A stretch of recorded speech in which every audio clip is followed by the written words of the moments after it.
Good evening, everyone. It's such an honor to be with you all tonight. My name is Alice Burgess, and let me start by saying that I'm glad I'm in a room of soon-to-be doctors right now because I'm experiencing a bit of tachycardia and tachypnea. However, I'm quite sure that I can attribute this to nerves and also to the overwhelming emotions that I feel when I talk about the class of 2022 and our larger Rush family. The good news is that while I am indeed a crier, that is currently being overtaken by just the biggest smile when I speak about and think about our class. The class of 2022 does everything big, including lifting enormous weights at the Rush Gym, dancing for many hours on end at Lottie's, and making monumental commitments to our families, to our friends, and to ourselves as we continue on this long journey to becoming physicians. In that spirit, I'd like us to raise our glasses not once, but 3 times during this toast. We will first celebrate the people who got us here, then our unique class, and finally our future patients. That's the roadmap, so try to make your champagne last, or even better, go get a refill whenever you need more bubbly. I'd like to start by acknowledging that medical school is hard. And while it's hard to go through it, it's also hard to support people through it. Take a moment to visualize all the incredible humans who helped us make it to this graduation weekend.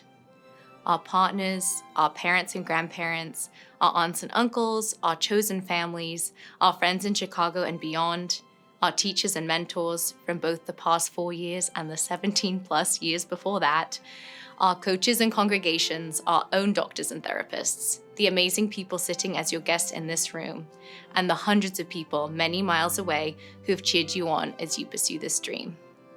The people who made you dinner when you were studying for step 1, and then patiently waited as it got cold because you were frantically memorizing some random enzymes upstairs. The people who walked your zany new puppy because you had to stay late at clinic. The people who hugged you as you recounted a tragic story or poured you an especially generous glass of wine after a particularly long week. The gratitude we have in our hearts for all of you is immense, and it truly did take a village to get us here.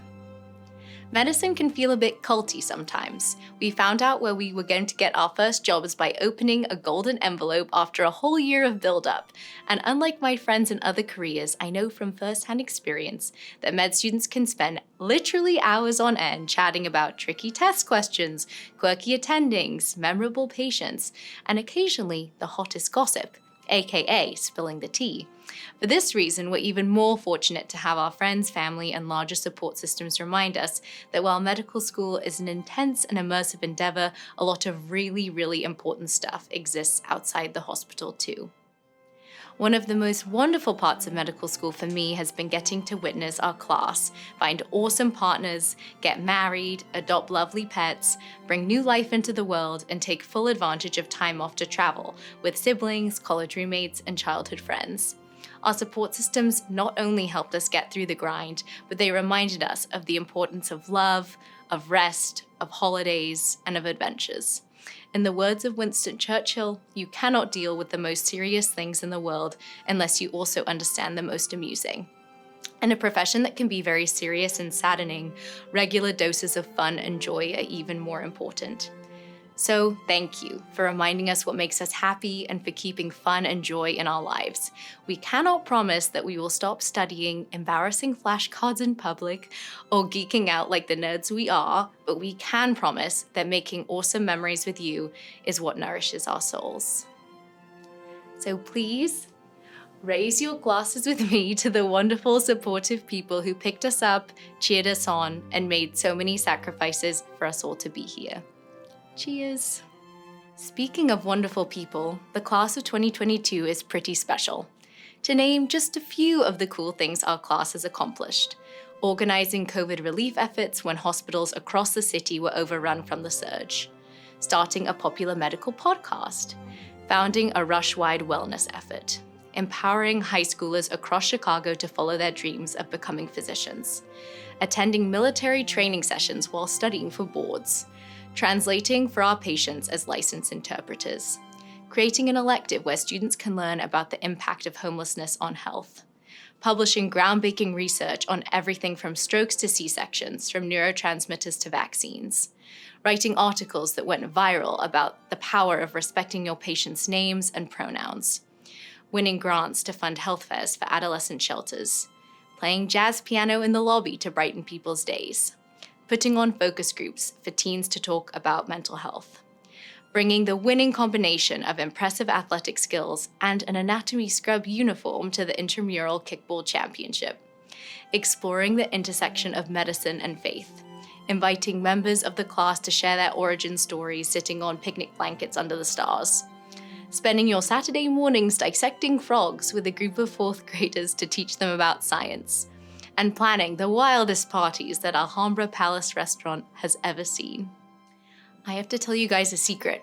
When I first showed up to my basic science session M1 year, I had only been able to get through about half of the micro videos. Dr. Richards, wherever you are, I hate to tell you this, but I just couldn't bring myself to watch the Ascaris lumbricoides video until the week before the summative. So icky. But anyway, I showed up to class and I was completely panicked that I was already falling behind and that I was going to fail my first ever end of session quiz. But then the best thing happened. My small group patiently explained everything and shared study strategies and gave me some much needed encouragement. And HDHR wasn't so bad after you all taught me how to turn the fire hose into a much more palatable water fountain. I recently learned that the word doctor is derived from the Latin word doco, which means to teach. All of you will be remarkable doctors because you're remarkable teachers. The ability to turn something confusing into something clear, to take something overwhelming and make it seem doable. That is a true gift. People joke that they miss when times were precedented. And indeed, when we stood nervously at our white coat ceremony in 2018, none of us could have predicted how many unprecedented times lay ahead. The coronavirus pandemic with its endless valleys and peaks, the murders of George Floyd and Breonna Taylor, the long overdue Black Lives Matter movement, the war in Ukraine, the illnesses and tragedies that many of our families have faced. It seems that we have completed the first chapter of our medical education in a very unique and challenging time for humanity. Our class has clung to each other and to our families in times of despair, isolation, and hopelessness. But despite the darkness, our class does not look away from unfairness, inequality, or struggle. Our class looks towards it and squares up to fight against it. Our generation of physicians will have to grapple with rising healthcare costs, new technologies, increasing bureaucracy, and worsening health inequities. The silver lining is that we will have a pretty fantastic group of colleagues to collaborate with, both in this room and across the country. Using our authentic voices, we will work towards a better future for our communities, as so many of our role models at Rush do. The class of 2022 embodies many Rush values of community spirit, compassion, service, intelligence, and connection. We have risen to the occasion and have already started fighting the most important battles on behalf of our patients in this time of massive societal change. These 4 years have made us more comfortable with being uncomfortable.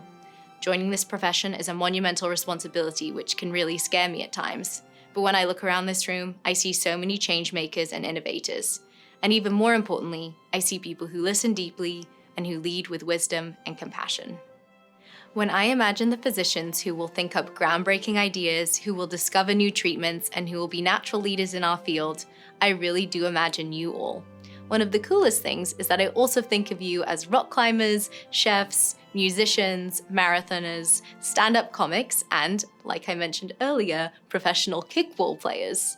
I think of you as all the places you've been known to study, or nap, whether it's the chatty Cathys in the library, the cubicle crew on the 7th floor, who pack their bags for school like they're flying on Southwest Airlines, or the highly exclusive Met C squad. I think of you as hearty souls who walk to work in torrential downpours and wake up extra early to scrape the snow off your cars. As the kind of people I'd actually enjoy doing a 24-hour shift with, who are very invested on having delicious snacks on hand at all times.